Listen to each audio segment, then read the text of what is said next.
दोस्तों सोच कर देखिए, आप दुकानदार से कुछ सामान लेते हैं और उसे 10 का सिक्का देते हैं। सिक्का देखने के बाद दुकानदार कहता है कि आपका सिक्का नकली है। इस बात को सुनकर आप चौंक जाते हैं और अपने सिक्के को उठाकर आगे पीछे देखने लगते हैं, लेकिन आपको उसमें कोई भी फर्क नहीं दिखाई देता। आप दुकानदार से कहते हैं कि भाई सिक्का तो असली है। तब दुकानदार आपको बताता है कि नहीं, ये सिक्का वाकई नकली है और इसी तरह के नकली सिक्के बाजारों में खूब घूम रहे हैं। हो सकता है कि आपके साथ भी कभी न कभी ऐसा जरूर हुआ होगा, जब कभी आपकी नोटों की गड्डी में एक आध नकली नोट निकल आया होगा और बैंक वालों ने नोट को वापस कर दिया होगा या उसे क्रॉस करके अपने पास रख लिया होगा। देखा जाए तो ऐसा बैंकों में हर रोज होता है, लेकिन सोचने वाली बात यह है कि आखिर ये नकली नोट और नकली सिक्के आते कहां से और इन्हें कौन बनाता है। आपको जानकर हैरानी होगी कि नकली नोट और नकली सिक्कों का व्यापार बहुत बड़ा है। हाल ही में इसको लेकर कई गिरफ्तारियां भी हो चुकी हैं और होती रहती हैं, जिनमें से एक गिरफ्तारी बड़ी ही दिलचस्प है। 12 लाख के नकली सिक्के बरामद किए गए थे। इन सिक्कों को एक 100 स्क्वायर फुट की छोटी सी बिल्डिंग में बना दिया जा रहा था और ज्यादातर यहाँ पर 5 और 10 रुपए के सिक्के बरामद किए गए थे। सोचने वाली बात यह थी कि भारत सरकार इन सिक्कों को बनाने के लिए लाखों करोड़ों खर्च करती है। इन्हें बनाने के लिए सरकार एडवांस मशीनों का उपयोग करती है, जिनकी कीमत करोड़ों में होती है। फिर ये लोग एक छोटी सी जगह में बैठकर कैसे सिक्के बना सकते हैं। तो आइए आपको दिखाते हैं कि आखिर ये लोग नकली सिक्कों को बनाते कैसे। इसके लिए लंबी लंबी चांदी की पट्टी बाजार से खरीद लाते हैं और उसे एक हाइड्रोलिक प्रेस मशीन से सिक्कों के आकार में काट लेते हैं। इसके बाद इन सिक्कों के प्लेन टुकड़ों को दूसरी हाइड्रोलिक प्रेस मशीन में डाला जाता है, जहां पर इनमें 5 और 10 रुपए के सिक्कों की मुहर लगा दी जाती है। आप यकीन नहीं करेंगे, लेकिन इसकी फिनिशिंग ऐसी होती है कि इसे एक आम इंसान आसानी से पहचान नहीं सकता कि ये नकली है या असली। चलिए मान के चलिए, अगर आपके पास भी 10 का सिक्का आ गया तो आप उसे पहचानेंगे कैसे? आपको कैसे पता चलेगा कि आपके पास रखा हुआ सिक्का असली है या नकली? अगर आप 10 के सिक्के को गौर से देखेंगे तो जहां पर 10 लिखा होता है, 10 लिखा होता है, वहां पर आप देखेंगे कि नकली सिक्के में 10 का अंक सिल्वर जगह पर ठीक बीचों बीच लिखा होता है। वहीं असली सिक्के में 10 का अंक सिल्वर और गोल्डन प्लेट को क्रॉस करके लिखा जाता है। इसके साथ साथ इसमें रुपए की मुहर भी लगी होती है। इसके अलावा नकली सिक्के में 10 अंक के ठीक ऊपर 15 लाइनें बनी होती हैं, लेकिन असली सिक्के में ठीक 10 लाइनें बनाई जाती हैं। नकली सिक्के को पहचानने का एक और तरीका है। नकली सिक्के में भारत और इंडिया एक साथ लिखा होता है, जबकि असली सिक्के में भारत और इंडिया अलग अलग लिखा होता है। तो अब आप नकली और असली सिक्के के फर्क को समझ ही गए होंगे और अब कभी आपके पास 10 का सिक्का आ गया नकली वाला, तो आप उसे बड़ी आसानी से पहचान भी सकते हैं और पता लगा सकते हैं कि वो असली है या नकली। इन सब के अलावा आपको ये जानना भी जरूरी है कि आखिर भारत में असली सिक्के बनते कैसे हैं। आपको बता दें कि 1 रुपए, 2 रुपए और 5 के सिक्के फेरेटिक स्टेनलेस स्टील से बनाए जाते हैं। और अगर आप आज से 10 साल या 15 साल पुराने सिक्कों को देखेंगे तो आपको पता चलेगा कि पुराने 1 और 2 के सिक्के क्यूप्रो निकल से बनाए जाते थे। 10 रुपए के सिक्के की बात करें तो इसे 2 तरह के मेटल से बनाया जाता है। आप 10 के सिक्के में जो सिल्वर प्लेट देखते हैं उसे कॉपर निकल से बनाया जाता है और बाहर की गोल्डन प्लेट को एल्यूमिनियम ब्रॉन्ज से बनाया जाता है। आइए अब आपको लेकर चलते हैं भारत की उस फैक्ट्री में जहां पर भारत सरकार इन सिक्कों को बनाने का काम करती है। सिक्के बनाने के लिए सबसे पहले पुराने मेटल को पिघलाया जाता है और उसके बाद ठंडा करके उसकी एक पतली शीट बना दी जाती है। इसके बाद शीट को एक हाइड्रो इलेक्ट्रिक प्रेस मशीन में डाला जाता है, जहां पर यह मशीन इस शीट को 1 रुपए, 2 रुपए और 5 के आकार में शीट को काट देती है। जब ये सिक्कों के आकार के कट जाते हैं तब एक प्रेस मशीन में 1 रुपए, 2 रुपए और 5 रुपए का डाई लगाया जाता है। जब इन सिक्कों को इस मशीन के नीचे रखा जाता है तब इनमें उसकी मुहर छप जाती है। लेकिन 10 के सिक्के बनाने का प्रोसेस थोड़ा अलग होता है। 10 के सिक्के 2 भागों में बनाए जाते हैं। 10 के सिक्के बनाने के लिए सबसे पहले कॉपर निकल को काटा जाता है और उसके बाद इसके बाहरी हिस्से को एल्यूमिनियम ब्रॉन्ज से बनाया जाता है। इसके बाद इन दोनों हिस्सों को एक हाइड्रोलिक प्रेस मशीन में डालकर एक साथ असेंबल कर दिया जाता है और फिर डाई मशीन में डालकर 10 का सिक्का तैयार हो जाता है। दोस्तों, अब तक आप जान गए होंगे कि नकली और असली सिक्के कैसे बनाए जाते हैं और अब आपको बताते हैं कि भारत के गुलाबी नोट कैसे तैयार होते हैं और आजकल कुछ लोग नकली नोट किस तरह से बना रहे हैं।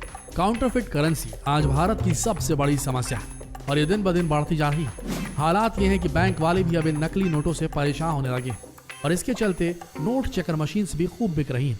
लेकिन सोचने वाली बात यह है कि आखिर ये धुरंधर लोग इतनी भारी मात्रा में इतनी सारी फेक करेंसी कैसे बना लेते हैं। तो चलिए आपको लेकर चलते हैं उस फैक्ट्री में जहां पर कुछ लोग नकली नोट बनाने का काम कर रहे हैं। नकली नोट छापने के लिए ये लोग कोई आम कागज का इस्तेमाल नहीं करते, बल्कि इतने स्मार्ट हैं कि कॉटन से बने कागज का इस्तेमाल करते हैं और इसके बाद असली नोट को स्कैनर में डालकर ये कॉटन के कागज में उसका प्रिंट आउट ले लेते हैं। सबसे पहले असली नोट के सामने के भाग को कलर प्रिंटर की मदद से छापा जाता है और उसके बाद असली नोट के पीछे के भाग की कलर प्रिंटर से छपाई की जाती है और फिर आगे और पीछे के भाग को गोंद की मदद से चिपका दिया जाता है और लीजिए नकली नोट बनकर तैयार। लेकिन अभी भी इसमें खामियां हैं। असल में असली नोट में जिस तरह की चमकीली सिल्वर लाइन होती है उसे भी इसमें लगाना बाकी होता है ताकि पूरी तरीके से असली दिखाई दे, और इसके लिए कलर चमकीले टेप का इस्तेमाल किया जाता है और कलर टेप को बारीकी से काटकर नोट पर चिपका दिया जाता है और ये नोट इतना परफेक्ट दिखाई देता है कि आप असली और नकली में पहचान नहीं कर पाएंगे। हाल ही में नकली नोट की छपाई करते हुए कई लोगों को गिरफ्तार किया गया था, जिसमें ये लोग एक कमरे में बैठकर धड़ल्ले से 500 और 2000 के नोट छाप रहे थे। वैसे आपको बता दें कि नकली नोट छापना सबसे बड़ा अपराध है और इसके लिए आजीवन कारावास तक हो सकती है। तो आप समझ ही गए होंगे कि नकली नोट किस तरह से छापे जाते हैं। आइए अब आपको दिखा दें कि भारत में असली नोटों की छपाई किस तरह से होती है। नोटों को छापने के लिए सबसे पहले कॉटन का इस्तेमाल किया जाता है और ये बहुत ही उच्च क्वालिटी के कॉटन होते हैं जिन्हें सीधे खेतों से फैक्ट्री तक लाया जाता है। इसके बाद इस कॉटन को एक मशीन में डाल दिया जाता है जहां इसके बारीक बुरादे बना दिए जाते हैं और इस बड़े से टैंकर में पानी के साथ मिला दिया जाता है। और अब बारी है इस कॉटन से कागज बनाने की। इसके लिए इसे एक हाइड्रोलिक प्रेस मशीन में डाला जाता है। उसके बाद इन्हें एक रोलर से गुजारा जाता है जिसकी मदद से इसका एक बारीक कागज तैयार हो जाए। कागज तैयार होने के बाद इसे एक रोलर से गुजारा जाता है जहां पर सबसे पहले इस पर वाटर मार्क लगाया जाता है। आपने नोटों पर गांधी जी की धुंधली तस्वीर तो देखी होगी। असल में तस्वीर गांधी जी का वाटर मार्क और नोट छापने के लिए सबसे पहले इसी प्रोसेस को पूरा किया जाता है। कागज में जब पूरी तरीके से वाटर मार्क छप जाता है तब इसे वापस रोल करके इसका एक बहुत बड़ा रोलर बना लिया जाता है और फिर कई एक्सपर्ट्स की टीम इस कागज की अच्छी तरीके से जांच करती है कि इसमें वाटर मार्क सही जगह पर लगा है या नहीं और कागज की क्वालिटी और गुणवत्ता कैसी है इसकी भी जांच होती है। जब सब कुछ सही होता है तब इसे बड़े से रोलर को 3 हिस्सों में काटा जाता है और फिर एक रोलर को मशीन में चढ़ाया जाता है। मशीन में चढ़ाने के बाद इस पर सिल्वर कलर की तार लगाई जाती है जो आपको हर भारतीय करेंसी में आसानी से नजर आएगी। तार चढ़ने के बाद इसे फिर से एक्सपर्ट्स की टीम जांचती है और देखती है कि वाटर मार्क और सिल्वर तार सही तरीके से लगे हैं या नहीं और फिर इस कागज के गट्टे को छोटे छोटे टुकड़ों में काट लिया जाता है। इसके बाद कागज के इन छोटे छोटे टुकड़ों को एक कन्वेयर बेल्ट में डाल दिया जाता है जो उसकी एक सीधी लेयर बना लेती है और आखिर में इनकी छपाई शुरू हो जाती है। इस मशीन में 100, 500, 2000 के नोट छापे जाते हैं। जब छपाई पूरी तरीके से हो जाती है तो इसके बाद इसकी जांच की जाती है कि प्रिंटिंग सही तरीके से हुई है या नहीं और आखिर में इसमें सिल्क स्क्रीन प्रिंटिंग की जाती है। जब आप 2000 के नोट को ध्यान से देखेंगे